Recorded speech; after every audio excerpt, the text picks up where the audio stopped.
Dicen que en plena Segunda Guerra Mundial, un batallón entero de soldados desapareció sin dejar rastro en los bosques europeos. Ningún cuerpo, ninguna señal, nada. Pero lo más escalofriante no fue su desaparición, sino lo que los exploradores actuales encontraron décadas después en el mismo lugar. La noche había caído pesada sobre los bosques de las Ardenas. El viento frío arrastraba consigo ecos antiguos, como si la tierra misma guardara memorias de sangre y fuego. Entre los árboles oscuros, la niebla se deslizaba lenta, envolviendo cada tronco en un silencio inquietante. Un pequeño grupo de exploradores militares contemporáneos había sido enviado a investigar un área donde, según viejos informes, algo inexplicable había sucedido en 1944. Se trataba del famoso Batallón 666, un grupo de más de 300 hombres que, en medio de la guerra, simplemente desapareció sin dejar rastro. Los archivos oficiales decían,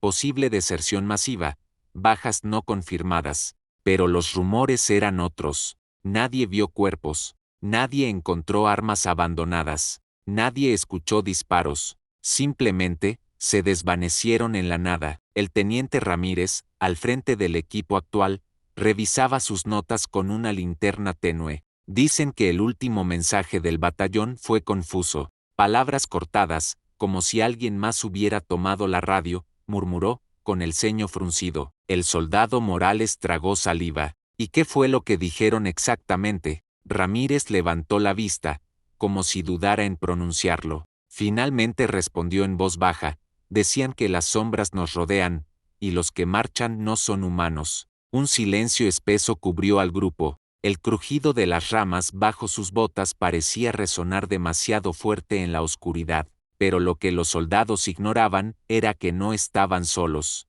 y que cada paso los acercaba a la misma condena que había atrapado al batallón perdido. El primer rastro apareció al amanecer. Entre la niebla, vieron una línea de cascos oxidados, perfectamente alineados en el suelo. No había restos humanos, solo los cascos, como si los soldados hubieran desaparecido en un solo segundo, dejando su equipo atrás. El cabo Herrera, el más joven del grupo, intentó bromear para romper la tensión. Quizás fue un ritual, o quizás alguien jugó a asustar a los que vinimos después, pero nadie rió. El ambiente era demasiado denso, demasiado pesado. El sargento Vega se inclinó a recoger uno de los cascos. Lo levantó con cuidado, y en el interior vio algo que heló su sangre, una marca tallada en el metal, como un símbolo extraño, que no pertenecía a ninguna insignia militar conocida. Esto no es nuestro, esto es otra cosa, dijo en voz baja, dejando el casco caer.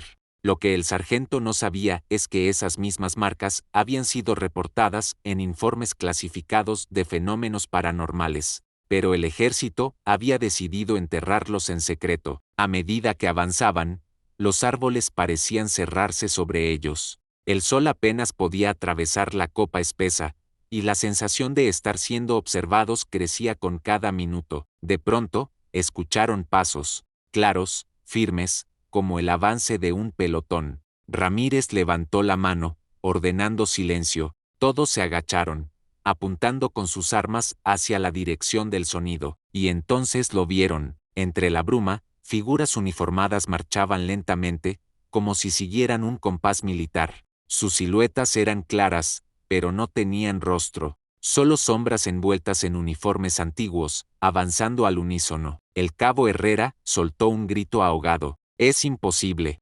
Ramírez sintió un escalofrío recorrerle la espalda. «No disparen, esperen». Las figuras se detuvieron de golpe, como si hubieran escuchado la orden. El silencio posterior fue aún peor, y en ese momento, una voz rota, metálica, emergió de la radio que ninguno de ellos había encendido. «Regresen, o marcharán con nosotros». Pero lo que nadie sabía era que aquel mensaje no era una advertencia, sino una sentencia. El silencio tras la transmisión fue tan profundo que los soldados podían escuchar el latido acelerado de sus corazones. La radio seguía chisporroteando, como si alguien del otro lado estuviera esperando una respuesta. El teniente Ramírez se inclinó, apagó el aparato de golpe y murmuró con voz firme: «Avanzamos». no estamos aquí para huir de fantasmas. Pero mientras intentaban retomar la marcha, las figuras en la niebla comenzaron a moverse de nuevo, esta vez hacia ellos.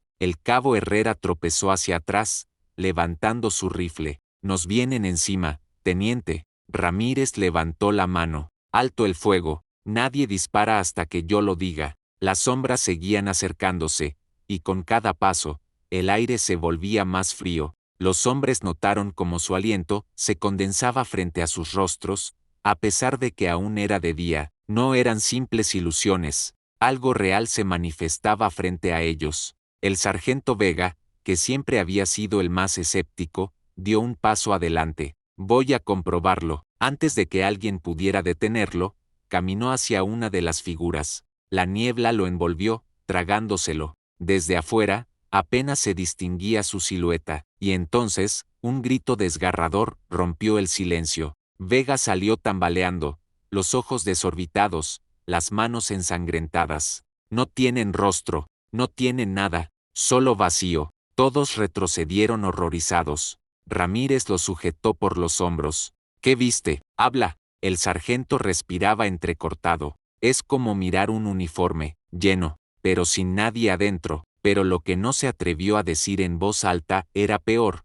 Había sentido manos frías aferrarse a las suyas, tirando de él hacia el vacío. Los soldados decidieron retirarse unos metros, buscando una zona más despejada. El bosque parecía interminable, cada árbol idéntico al anterior, cada sombra igual de amenazante. Estamos dando vueltas en círculos, murmuró Morales, mirando la brújula. Marca el norte, pero siempre regresamos al mismo punto. Ramírez frunció el ceño. Entonces alguien quiere que nos quedemos aquí. De pronto, encontraron algo que heló su sangre, una trinchera antigua, cubierta de maleza, como congelada en el tiempo. Dentro, aún quedaban rifles oxidados, mochilas abiertas, botas vacías, pero ninguna señal de cuerpos. El cabo Herrera levantó una libreta vieja, empapada por la humedad. Las páginas estaban borrosas, pero una frase se repetía en varias de ellas, escrita con desesperación: marchan sin fin, y ahora nos llaman a nosotros. Un sonido metálico resonó detrás de ellos. Cuando se giraron, la radio que Ramírez había apagado se encendió sola. Esta vez, la voz sonaba más clara, casi humana: no teman, únanse, la guerra no terminó. Morales lanzó el aparato al suelo y lo pisoteó, pero incluso roto, la voz siguió saliendo entre chispas eléctricas, como si el mensaje no viniera de un dispositivo, sino del propio bosque. El grupo decidió moverse de noche, pensando que la oscuridad podría ocultarlos de aquellas figuras. Pero fue peor. El cabo Herrera fue el primero en notarlo. Escuchen. De entre los árboles comenzó a oírse el sonido de tambores, lejanos, acompasados. Y poco después, una voz profunda entonó un cántico en un idioma que ninguno reconoció. ¿Eso es latín?, preguntó Morales. Ramírez negó con la cabeza. No lo sé, pero significa que no estamos tratando con enemigos comunes. Las figuras volvieron a aparecer, pero esta vez eran más. Decenas de siluetas marchando, rodeándolos lentamente. Los soldados formaron un círculo defensivo. El miedo era palpable, pero también la rabia de sentirse cazados. Retrocedan, gritó Ramírez, disparando al aire. Las figuras se detuvieron, pero solo por un instante, y entonces, como una marea oscura, se abalanzaron hacia ellos. Lo que ocurrió después fue un caos. Disparos resonaron en la oscuridad, destellos iluminaron la niebla, y los gritos de los hombres se mezclaron con un silencio extraño. El enemigo no devolvía el fuego, no caía al suelo, no sangraba. Morales disparaba una y otra vez. No caen, no caen. El sargento Vega gritaba órdenes, intentando mantener la formación, pero era inútil. Las figuras atravesaban las balas como si fueran humo, y cada vez estaban más cerca. Entonces, Ramírez vio algo que lo paralizó. Uno de los espectros tenía en su uniforme la misma insignia que el batallón perdido en 1944. Dios santo, son ellos. El combate terminó tan de golpe como comenzó. Las figuras retrocedieron, desvaneciéndose entre la niebla, dejando solo silencio y el olor a pólvora. Los hombres estaban exhaustos, temblando. Nadie había resultado herido físicamente, pero todos sentían un peso insoportable en el pecho, como si les hubieran robado parte del alma. Ramírez miró a su grupo, apenas una docena de hombres, y pronunció lo que todos temían escuchar. No hemos venido a investigar un misterio, hemos venido a caer en él, y aún no sabían que la verdadera prueba apenas comenzaba. El amanecer llegó sin traer alivio, la niebla seguía colgando pesada sobre el bosque, y los hombres apenas habían dormido. Algunos se mecían con los ojos abiertos, murmurando oraciones. Otros afilaban cuchillos como si pudieran cortar el aire mismo. El teniente Ramírez, con la mirada fija en el horizonte, sabía que no podían quedarse allí más tiempo. El bosque los estaba devorando poco a poco. Nos vamos. Encontraremos una salida, o moriremos intentándolo. Pero mientras se preparaban para avanzar, Herrera descubrió algo extraño en el suelo. Entre las hojas húmedas había huellas, no de botas modernas, sino de botas viejas, con suelas desgastadas. Están frescas, teniente, como si hubieran pasado hace unas horas. Los hombres se miraron entre sí. Era imposible, esas botas correspondían a soldados que llevaban desaparecidos más de 70 años. Avanzaron siguiendo las huellas, con el pulso acelerado. El bosque parecía transformarse a cada paso, los árboles cambiaban de posición, los senderos se cerraban detrás de ellos, y un silencio antinatural lo envolvía todo. El sargento Vega rompió el silencio. Esto no es un bosque normal, es un laberinto, y alguien lo controla. Ramírez no lo admitió en voz alta, pero sabía que tenía razón. De repente, escucharon el sonido metálico de una campana. Don Gra, se repitió 3 veces, profundo y gutural, resonando desde algún punto indeterminado. Morales tragó saliva. En mi pueblo, decían que 3 campanadas llaman a los muertos. Y pronto descubrirían que no era solo una superstición. El camino los condujo hasta una aldea abandonada en medio del bosque. Las casas estaban en ruinas, pero los muros aún conservaban marcas de balas y manchas oscuras que nadie quiso mirar demasiado de cerca. En la plaza central, había una estatua cubierta de musgo, representaba a un soldado sin rostro, con los brazos abiertos. Al pie de la estatua encontraron casquillos de munición,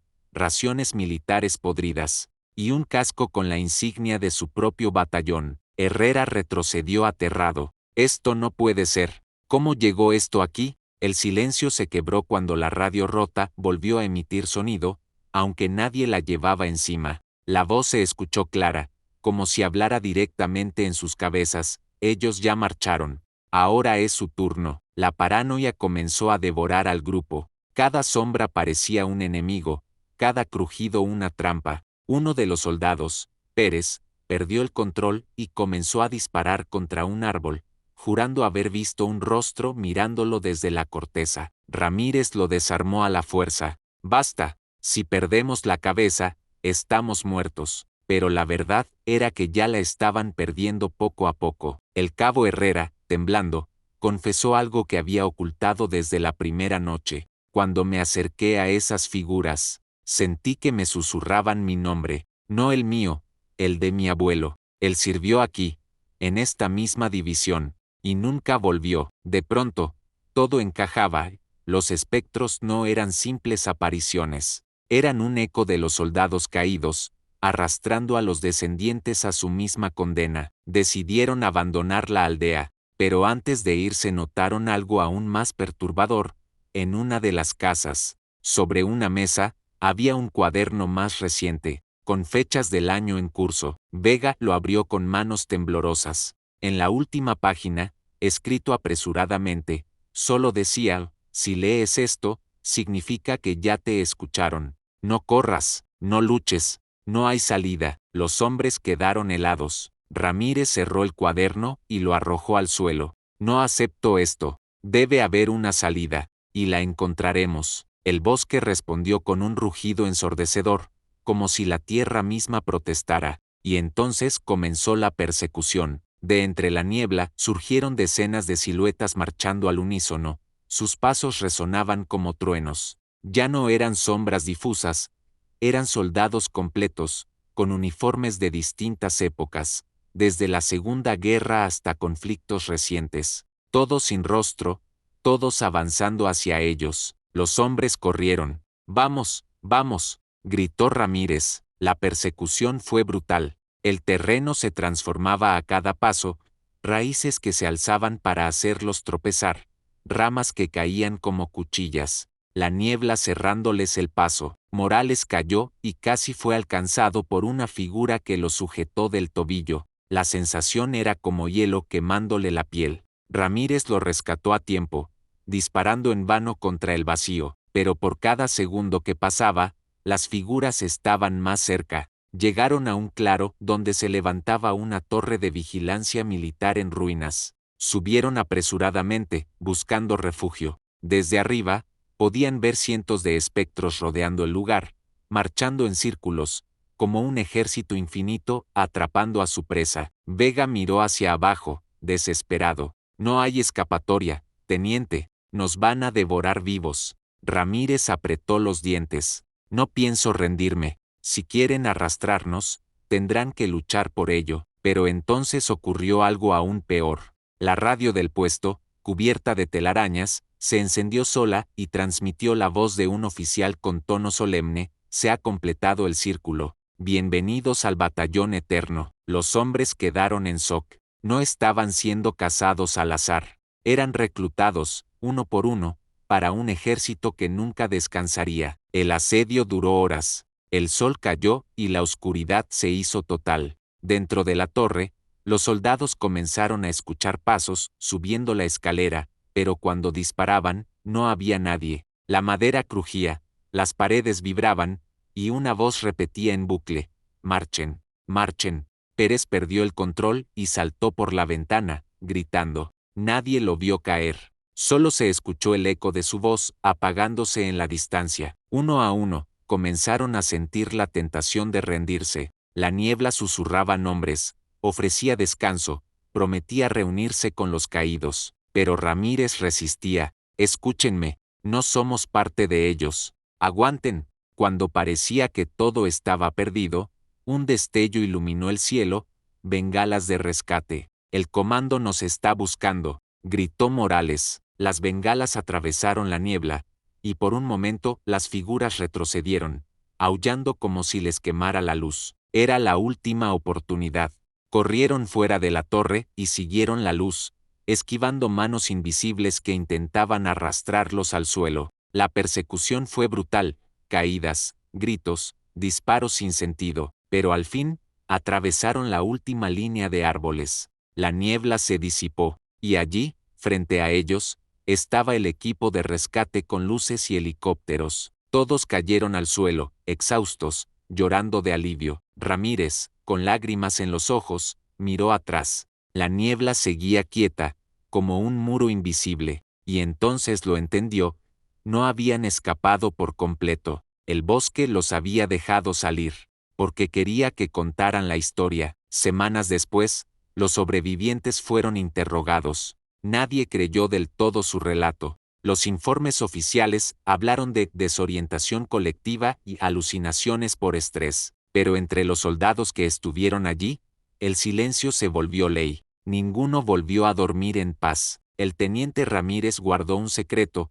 En su bolsillo aún llevaba el casco encontrado en la aldea. Dentro, había un nombre grabado. Era el de su propio abuelo. La guerra nunca había terminado para ellos. Y tal vez nunca terminaría. Si esta historia te mantuvo al borde del asiento, no olvides dejar tu like, comentar qué habrías hecho tú en el lugar de estos soldados y suscribirte al canal para más relatos paranormales militares. Activa la campanita, porque lo que viene será aún más aterrador.